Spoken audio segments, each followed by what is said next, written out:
তো আপনারা কেমন আছেন? আশা করছি ভালোই আছেন। তো আমিও ভালো আছি। আমি আজকে যাব ঘাটকপার। তো ঘাটকপার আমি কিন্তু বসে বসেই চলে যাব, তারপর অটোতে।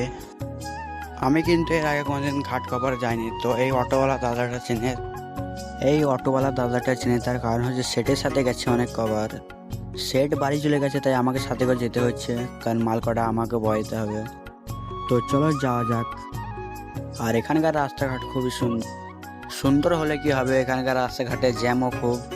এখানে মোটামুটি 20 মিনিট পার হয়ে যায়। কিছু ভেবে না পেয়ে আমি আমার দাড়ি কাটা গুনতে শুরু করি। তো দাড়ি গুনতে গুনতে গাড়ি স্টার্ট হয়ে গেছে আবারও। আমার কিন্তু এখন ঘুম পাচ্ছিল, কারণ এই সময় প্রত্যেক দিনই আমি ঘুমোই।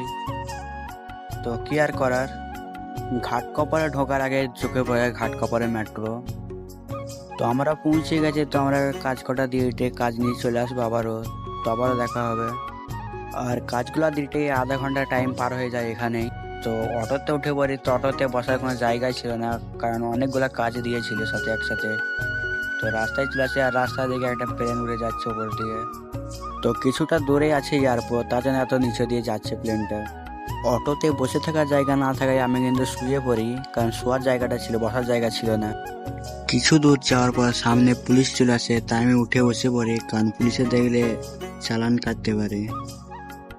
আমরা একটা হাইওয়ের ওপরে উঠে পড়ি। তো আসার সময় কোনো হাইওয়েতে উঠে নাই, তো যাওয়ার সময়তে হাইওয়েতে উঠে পড়ি। তো হাইওয়ে থেকে বিল্ডিংগুলো খুবই ছোট ছোট দেখাচ্ছে, কারণ হাইওয়েটা অনেকটা উঁচুতে ছিল। তো আমরা কিন্তু আবারও চলে আসছি আমাদের কারখানার কাছে। এখানে এক ভাই আতা বিক্রি করছিল। তো বাড়িতে থাকতে খুবই আতা চুরি করে খেয়েছি লোকের কাছে। অটোওয়ালাকে টাকা দিয়ে চলে আসি কারখানায়।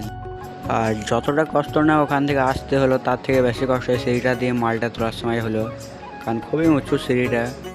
কারখানা পৌঁছাতে 4:20 বেজে যায়। তো এখন এরা ঘুমাচ্ছে। আজকের ভিডিওটা এখানেই শেষ করছি।